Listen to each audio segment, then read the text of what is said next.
Oke. Oke, selamat siang Pak Minggus. Kang, Oke, senang sekali kalau hari ini kita boleh ketemu. Saya juga nanti akan wawancara singkat. Bersyukur kepada Tuhan kalau kemarin tanggal 2 Mei itu kita sebagai warga negara Indonesia boleh memperingati Hari Pendidikan Nasional. Nah, tanggal 2 Mei itu pun juga kita sebagai anggota gereja GKT, Sinode GKT, itu juga merayakan Hari Pendidikan Aletheia. Kalau tahun ini sudah berapa tahun ya Pak, kira-kira? Aletheia tahun 2021 21, ini usianya 41. Jadi dia 41, berdiri tahun bukan ya 41 betul. Dia berdiri tahun 70. Jadi setelah 70. sidang sinode, dulu sidang sinode itu kan setiap tahun. Oh, 51 Dan berarti Pak. ya, betul, 70, 41 tahun ini. 51.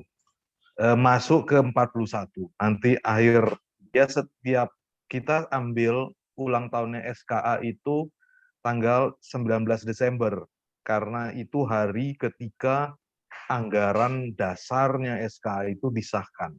Kalau sudah anggaran dasar disahkan berarti secara formal dia udah berdiri.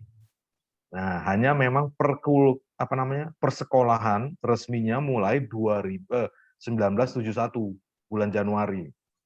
Dulu itu kan tahun pelajaran barunya di Januari. Oh, Berganti itu setelah tahun 77, setelah Menteri Daud Yusuf, Menteri Pendidikannya menjadi Menteri Pendidikan, dirubah jadi tengah tahun. Gitu. oke Pak. Boleh Pak, langsung kita mulai. Hmm. Mungkin Pak Minggus bisa kasih penjelasan singkat atau sejarah Pak. Mungkin. Jadi kalau terima kasih pertama ya Pak Yohanes ya untuk kesempatan diberi waktu begini untuk menjelaskan secara langsung soal SKA kepada teman-teman jemaat di Banyuwangi secara khusus. Iya Pak. Jadi SKA itu sebenarnya berdiri sebagai responsnya GKT, respons terhadap kesempatan mengabarkan Injil sebenarnya. Jadi itu dimulai sejak sekolah-sekolah Tionghoa ditutup di Indonesia tahun 66. Bulan Mei 66 itu resmi ditutup semua sekolah Tionghoa. Khususnya sekolah Tionghoa yang warganya itu adalah WNA. Jadi mereka semua kan sekolah di sekolah Tionghoa asing namanya di zaman dulu itu. Karena memang sekolah itu di bawah kendalinya orang-orang berkeluarga negaraan asing. Dan memang sebagian besar siswanya itu termasuk di situ anak-anaknya orang GKT, dan orang GKT itu memang sebagian besar dulu orang Chinese di GKT itu WNA. Ya, jadi mereka sekolahnya bisa di situ.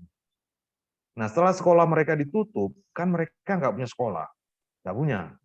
Dan bukan hanya mereka, tetapi juga anak-anak Chinese lain yang dari agama lain yang bahkan sama sekali orang tua nggak kenal agama kan nggak punya sekolah. Mereka itu akhirnya harus nunggu beberapa tahun. Mereka mau masuk ke sekolah negeri hanya diizinkan tuh beberapa tahun kemudian. Tapi itu harus ada bukti bisa bahasa Indonesia, harus punya WNI seperti itu. Lalu dibuka ruang buat gereja untuk buka sekolah bagi anak-anak ini. Yang penting anak-anak itu dia dicatat sebagai anak-anak yang dilayani oleh gereja. Jadi dia misalnya anggota sekolah minggu, remaja, pemuda, bisa.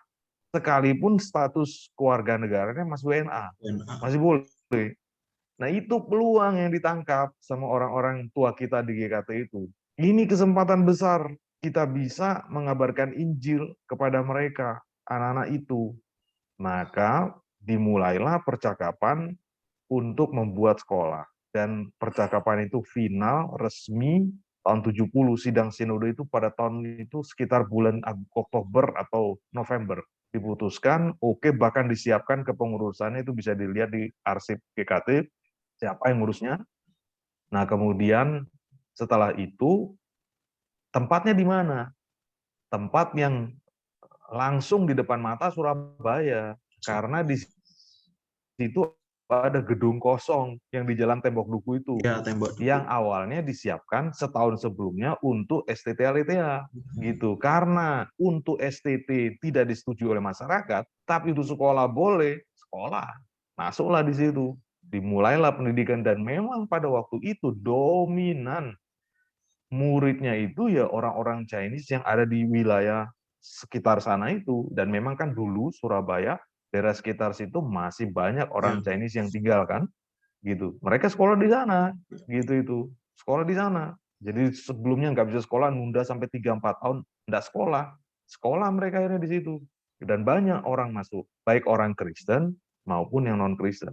Dan memang betul seperti yang dipikirkan oleh negara dan disiapkan juga oleh GKT, disiapin akhirnya muncullah di dalam anggaran dasar itu sejak awal ada jabatan gembala sekolah.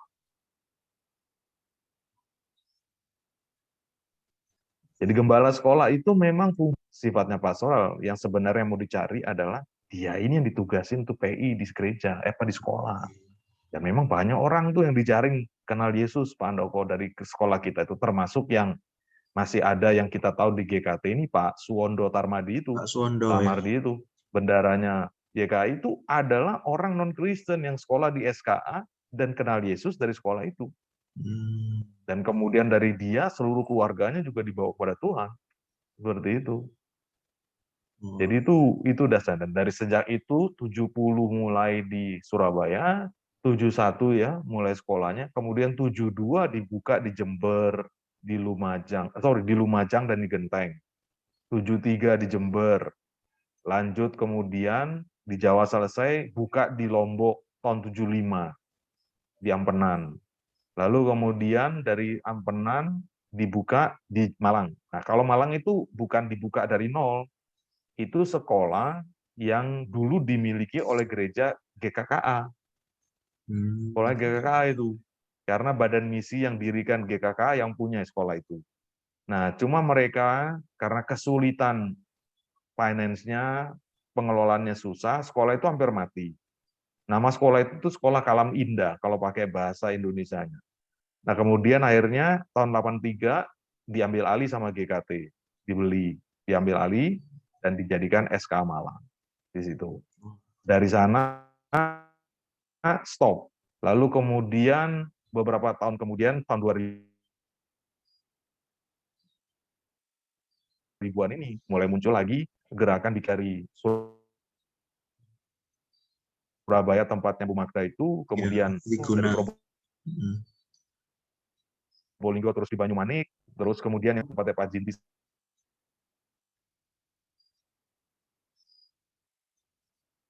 sekarang.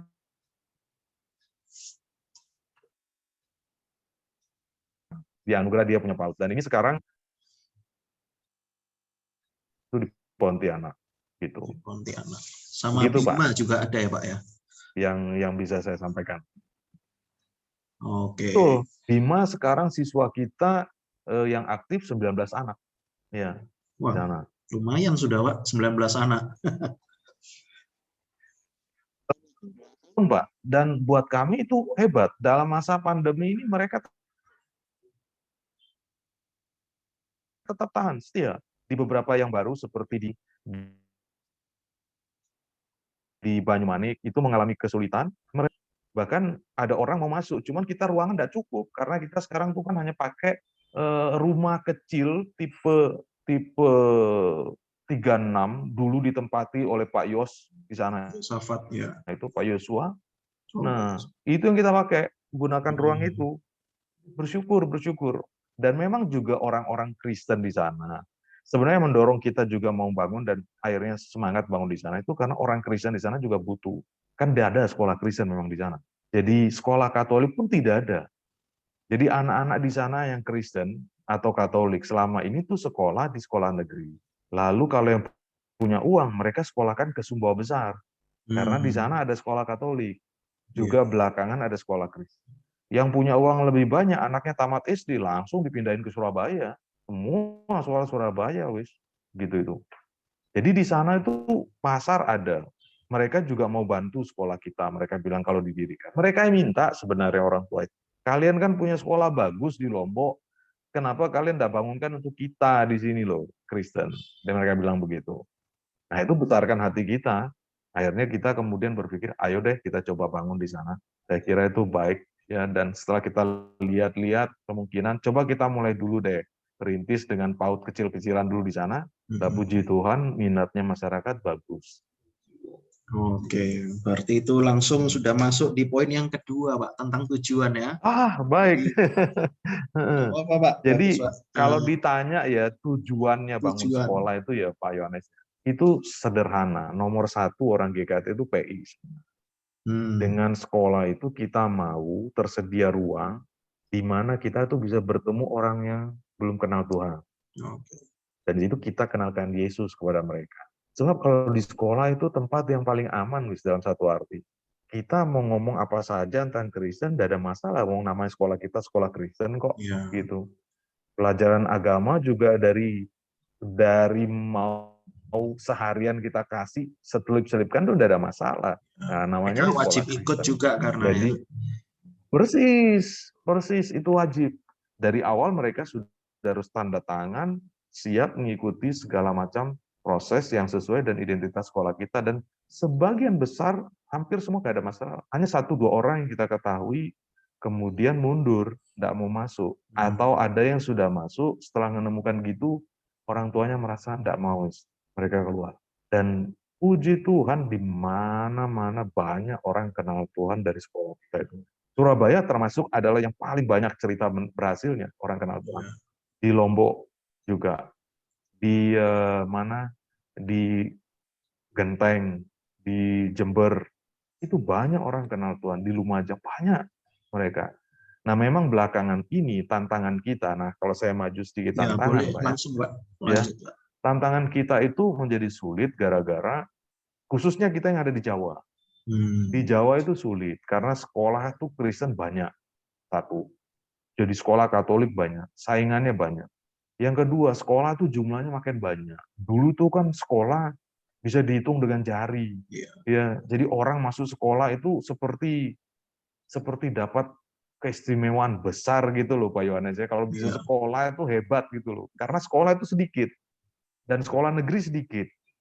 Akhirnya ketika sekolah pemerintah sudah mulai memperhatikan sekolah, pendidikan, dan tambah banyak sekolah, akhirnya anak-anak yang dulunya orang tuanya kirimkan ke sekolah-sekolah kita, sekarang mereka dipindahkan ke sekolah-sekolah lain yang misalnya kalau yang muslim, mereka masuk ke sekolah negeri, dan sekarang kan juga tumbuh banyak sekolah-sekolah muslim yang bagus. Di Banyuwangi juga salah satu tantangannya SK Genteng juga di sana. Artinya di sana juga ada sekolah bagus. Jadi mereka masuk ke sana. Nah, kemudian sekolah-sekolah yang nasional swasta, tidak berlatar belakang agama, juga mulai muncul.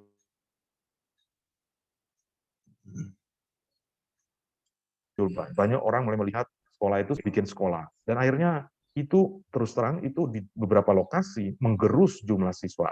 Atau kalaupun tidak menggerus, siswa kita nggak bisa lebih banyak dari yang bisa kumpulkan selama ini. Karena memang mereka sudah punya banyak alternatif dengan berbagai kemudahan, biaya, dan juga fasilitas yang tersedia. Jadi tergantung orang tuanya mau pilih bagaimana. Makanya tantangannya sekolah kita, dan termasuk sekolah-sekolah Kristen lain yang ada di Jawa itu dan di banyak daerah di mana Kristen itu minoritas, sekolah Kristen itu menjadi sekolah komunitas. Sekolah untuk orang Kristen doang, akhirnya. Nah, itu kan menjadi sulit kan, karena orang Kristen kan jumlahnya nggak banyak. Akhirnya itu bersaing memperebutkan jumlah yang kecil itu. Di banyak tempat, banyak sekolah Kristen yang tutup. Di Malang sini nggak tutup, tetapi kasihan jumlah siswanya nggak banyak. Bingung mau dimanfaatkan.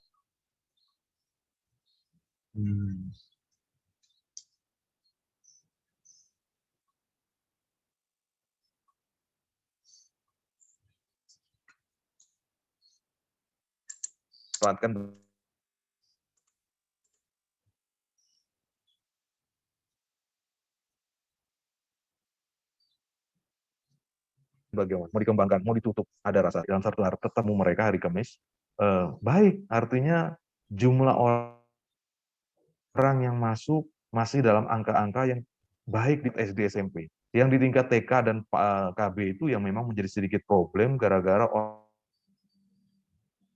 orang tua merasa terlalu repot nanti dampingi anak. Dia harus nemani, karena kan mereka nggak bisa main HP ini sendiri gitu kan, nggak bisa main gadgetnya Iya. sendiri. Jadi perlu ada orang tua yang demeni. Dan itu buat banyak orang tua yang punya anak-anak usia sebegitu merepotkan. Kita juga ngurus pekerjaan kita, repot buat mereka.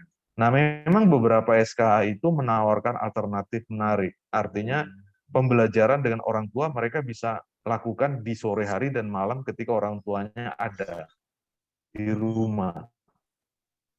Jadi tidak ikut waktu normal pagi seperti biasanya. Ada yang lakukan itu dan itu jalan baik.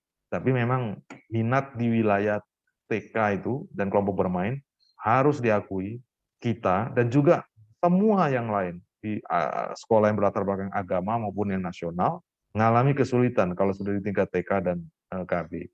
SD, puji Tuhan kita baik. Ya, jadi kita masih bisa dapat siswa yang cukup baik. Nah, hanya memang tantangan kedua yang lain adalah sebagian besar sekolah-sekolah kita ini kan dalam pandangan seperti kita bangun dulu, ini sekolah misi. Sekolah misi berarti gereja harus jadikan sekolah itu sebagai ladang untuk kita menyampaikan dukungan misi kita untuk pekerjaan Allah di tengah dunia. Nah, memang problemnya GKT nggak semua punya pandangan begitu. Jadi sekolah banyak gereja yang nggak punya sekolah di dekat mereka, ya nggak terlalu pusing dengan hal itu. Lalu yang kedua, kondisi finansial akhirnya kan menjadi sulit, apalagi di masa pandemi begini, Pak. Berat memang. Jadi ini menjadi tantangan tersendiri. Kalau tidak ada sekolah tatap muka ke depan ini akan menjadi berat sekali jadinya. Karena kalau tidak ada sekolah tatap muka itu kan orang tua nggak merasa anakku ki sekolah, Iya. gitu itu. Jadi ya dan tidak dapatkan fasilitas tertentu dari sekolahnya. Jadi kan mereka minta supaya uang sekolah dia memang kebagian besar uang sekolah dipotong gara-gara kejadian-kejadian begini. Dan itu menimbulkan tekanan berat di dalam pembiayaan sekolah. Makanya kemarin waktu HPH itu kan kita sebar banyak informasi, ayo kita tolong sekolah-sekolah kesulitan di semakin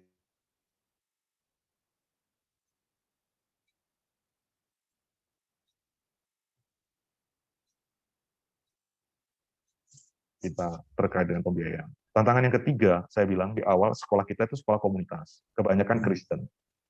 Kalau dia mau menjadi sekolah yang menekankan keberagaman, ya dia harus terima lebih banyak orang dari agama lain dan kelompok yang lain. Problemnya itu bagaimana ngasih pelajaran agamanya, sementara orang-orang itu kalau mau masuk di sekolah kita menuntut supaya mereka punya pelajaran agama harus diadain. Nah itu. Ini juga jadi sedang dalam masa kami berpikir terus bagaimana caranya kita siasati ini ke depan.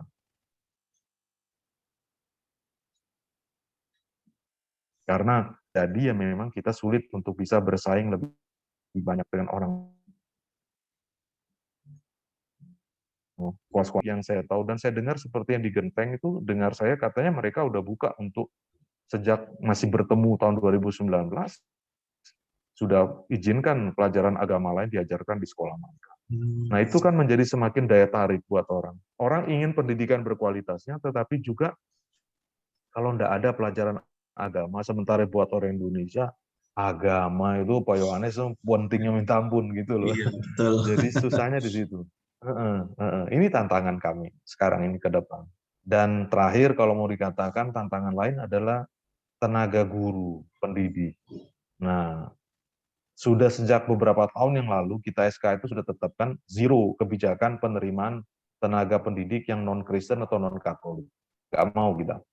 Bukan karena apa-apa, ya karena untuk memastikan visi misi kita itu jadi. Nah, cuman tantangannya orang Kristen Katolik yang jadi guru juga tidak banyak. Itu. Kalaupun ada, dibawa ke daerah-daerah. Padahal bawa ke Genteng saja itu loh, susah. Bawa ke Lombok yang jarak kalau dia terbang dari Jakarta ke Lombok itu mungkin hanya 2 jam dia terbang. Sementara kalau dia naik kereta dari Jakarta ke Jogja misalnya, udah lebih lama dari sampainya. Tapi ya itu, orang masih sulit untuk lihat hal semacam itu. Padahal sekarang secara teknologi transportasi sudah maju pesat. Tapi itu memang jadi tantangan. Kalau kita bawa ke daerah luar gitu, kita harus kasih juga fee yang lebih besar. Itu juga jadi tantangan lain lagi. Iya. Ya, nggak mudah ngurusinya itu. Tapi ya bersyukurlah, selama ini Tuhan masih tolong dengan keadaan kita sekarang. Yang kita butuhkan memang perlu ada terobosan-terobosan baru untuk mengatasi kesulitan-kesulitan ini di masa kini dan ke depan. Oke, ya. Kalau gitu langsung masuk ke rencana, Pak. Mungkin ada rencana-rencana dari Yayasan Aletheia untuk ke depan, buka SMA mungkin, Pak. SMA itu sudah ada rencana, Pak Yohanes. Oh, iya. Sebenarnya yang kita mau bangun SMA itu di Lombok. Lombok. Itu sudah kita rencanakan sangat matang sebelum pandemi. Nah, datang pandemi, hancur semua. Kita Iya. harus tunda dulu rencananya. Karena investasi paling besar yang harus kita buat di sana itu kan tanah. Nah, tanah di Lombok, ya ampun, kita pikir murah-murah, mateng, mahal di sana. Tanah paling murah itu per meter persegi 2,5 juta yang kita dapat. Sementara untuk SMA, kita butuh tanah itu minimal 5.000 meter persegi. Nah, dengan uang segitu, kalikan 5.000 meter persegi, sudah kelihatan di depan mata berapa Iya. banyak untuk tanahnya tok. Bangun gedung. Bangun gedung itu dulu kita hitung kira-kira tahun 2018 ya. Kira-kira kita akan habis sekitar 5-6 M dengan fasilitasnya. Tapi dengan semuanya ini, wah hancur lebur. Waktu itu sudah kita ini kan, kita sudah benar-benar optimis kita bisa jalan. Banyak dukungan yang kita dapat. Teman-teman dari gereja-gereja Tionghoa yang ada di Jakarta, mereka juga mau support. Mereka siap bantu. Kita bicara ke GKT juga antusias. Kan sayang, kita hanya kok sampai di titik itu. Nah, kenapa sih kita pilih Lombok waktu itu? Karena di Lombok saingan kita kan kurang. Oh ya, betul, Pak. Itu yang paling penting. Saingan kurang. Nama kita di sana selama ini nama paling bagus di seluruh provinsi sekolah kita. Nah, kalau kita bangun di Jawa, memang kan sempat terpikir, kenapa kita nggak bangun yang di Genteng yang ada tanah sekitar 2 hektar nganggur itu? Persoalannya, di Jawa ini terlalu banyak saingan. Saingan terlalu banyak. Itu yang membuat kerja kita itu bisa 4-5 kali lipat lebih berat di sini. Mungkin bangunnya lebih murah. Ngelolanya mungkin sekarang ini kelihatan lebih mudah. Tetapi untuk buat dia hidup kontinu sampai panjang, rasanya sulit. Nah, kita harus belajar pengalaman sekolah-sekolah kita pertama kali muncul itu kan memang di tengah dunia yang tidak banyak sekolah. Makanya sekolah kita tuh diserbu orang. Ketika sudah banyak alternatif lain, seorang pindah cari tempat lain. Di sisi yang lain, ketika banyak alternatif itu memang ada salahnya. Kita waktu itu juga memang GKT dalam situasi yang tidak menguntungkan waktu itu. Sekolah kita sedang butuh duit untuk pengembangan dan maintenance-nya. Di saat yang sama, kita temukan pada waktu itu STT Aletheia sedang dalam kondisi sekarat. Waktu itu. Dan situasi GKT tidak menguntungkan. Tahun 70-an konflik internal sampai tahun 80-an itu baru selesai. 20 tahun kita ketinggalan untuk ngurusi banyak. STT Aletheia setelah 15-16 tahun baru mereka bisa ngejar, baru mereka bisa bangun kan tahun 80-an akhir. SKA boleh dibilang tuh proyek terbengkalai selama kira-kira 25 tahun. Baru kemudian 2000 atau akhir 90-an, sidang sinode 99, baru kita mulai masukin kembali ke ruang kepala kita tentang SKA. Jadi kita ini ngejarnya panjang. Yang kedua yang kita rencana ke depan itu, kita ingin di sekolah-sekolah kita itu betul-betul menjadi sekolah yang mencerminkan kebutuhan pendidikan pembelajaran masa kini, mencerminkan kebutuhan orang tua pada masa kini untuk anak-anaknya. Dan itu harus memang technologize, semua harus pakai teknologi yang baik. Guru-guru kita itu harus betul-betul kuasai teknologi pembelajaran yang baik. Harus disediakan proses pembelajaran yang lebih partisipatif, yang lebih kolaboratif. Anak-anak harus mulai dari muda dilibatkan tuh belajar lebih baik. Belajar dengan bekerja sama dan orang lain. Karena itu yang menjadi kehidupan manusia sekarang ini. Itu kemampuan bekerja sama dan orang berkolaborasi dan orang memaksimalkan keunggulan masing-masing menjadi keunggulan yang lebih hebat kalau digabungkan jadi. Yang berikutnya itu susunan kepengurusan kita mau coba di masa depan lebih sederhanakan. Nah, hubungan dengan GKT juga harus tetap dibangun. GKT harus tetap jadi supporter pertamanya SKA, itu dia. Karena kalau tidak seperti itu, ini sekolah akan lari misinya ke lain-lain. Jauh nantinya. Dan itu sudah kita lihat di banyak sekolah-sekolah Kristen yang besar di mana-mana, nilai Kristenan itu hanya tinggal nama doang, kalau mau dibilang begitu. Keseriusan membangun identitas Kristennya lemah. Kita selama 4-5 tahun terakhir ini memang sudah lakukan proses melatih guru-guru kita, memperkenalkan ini identitas jenis Kristen yang sekolah kita tuh seperti ini modelnya. Dan ini harap terus berjalan proyek ini sampai 5-10 tahun ke depan, tapi itu juga harus terus diulang. Karena ini kan menjadi jantung identitas kita, branding kita, kalau kita mau bilang dalam bahasa lain. Yang berikutnya lagi itu yang kita butuhkan sebenarnya tenaga-tenaga BPP-nya yang baik itu yang dari gereja. Nah, memang bersyukur ya Banyuwangi nyerahin satu anggota BPP yang bagus tuh untuk BPP SKS Surabaya Genteng. Dan saya kira itu Pak Hendra orang baik sekali saya bilang di dalam tim itu. Dia beri kontribusi yang sangat luar biasa. Nah, kita harap ada orang-orang semacam itu yang muncul di lingkungan BPP kita yang tidak harus banyak-banyak, tetapi memang betul-betul punya kemampuan mengelola. Yang lain juga sistem karena kita udah mulai yayasan ya sejak 2 tahun terakhir ini, 3 tahun ini, catatan menjadi penting adalah ini proses akan semakin tersentralisasi sudah. Sekarang ini sekolah-sekolah kita itu sebagian atau sebagian besar prakteknya itu masih sifatnya itu sendiri-sendiri jalan. Yaitu karena latar belakang 25 tahun terabaikan itu kita membangun ke dalam sehingga akhirnya itu sistem kita tidak bangun. Masing-masing jalan dengan caranya sendiri-sendiri. Apalagi memang sistem peraturan negara itu lebih sifatnya ke dalam sistem aturan negara itu sifatnya lokal. Yang terakhir yang kita jadi tekanan karena itu menjadi cirinya sekolah Kristen Aletheia yang mau saya katakan tadi itu bentuknya seperti segitiga.